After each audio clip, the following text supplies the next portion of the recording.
まず内定おめでとうございます。それはအခုရသွားတဲ့အလုပ်အမျိုးအစားရဲ့အခုရဲ့အကြောင်းလေးဒါနည်းနည်းမိတ်ဆက်ပေးပါအောင်ဗျအခုအလုပ်ကသူ့ကို assistant ဖြစ်ပါတော့ဖူးရှာတွေကို maintenance နဲ့ရှူရီတို့ပြောတယ်ဗျဟုတ်လောလောဆယ်ကျွန်တော်ကတော့အလုပ်ပိုက်တူပဲလုပ်နေပါနော်ဟုတ်ကဲ့ပါဗျဟုတ်ဆိုတော့အခုအလုပ်ရသွားတဲ့ခံစားချက်လေးပြောပြပါအောင်ဗျပြောရပေါ့နော်ဒါပမာ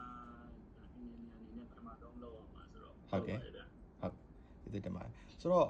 အခုပေါ့နော်ဒီအလုပ်စလျှောက်တွေကအခုအလုပ်နိုင်တဲ့ရတဲ့အထိပေါ့နော်ဘယ်လောက်အချိန်ကြာသွားလဲရင်လားလေတော့ကတော့တလားဆုံးလောက်ပဲကြာတယ်တလားဆုံးလောက်ပဲတလားဆုံးဟုတ်ကဲ့ပါဗျဆိုတော့ကျွန်တော်တို့ဒီ interview လေ့ကျင့်ပေးတာတို့တခြားဒီတိုင်းဦးလုပ်ပေးတဲ့အပေါ်မှာကိုယ့်အနေနဲ့အဲ့လိုအဆင်ပြေတာတို့အဆင်မပြေတာပေါ့နော်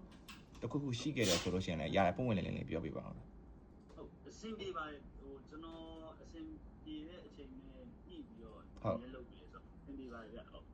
ကျေးဇူးအများကြီးတင်ပါတယ်ဟုတ်ဆိုတော့တခြားဒီဂျပန်မှာ engineer ဘိုင်းနဲ့အလုပ်ပြောင်းချင်တဲ့သူတွေအတွက်အခုအနေနဲ့ဒါဤတို့ခို့တော့ပေါ့နော်ပြောပြပါအောင်တခုခုဟိုစစုံနေပါပေါ့နော်ဟုတ်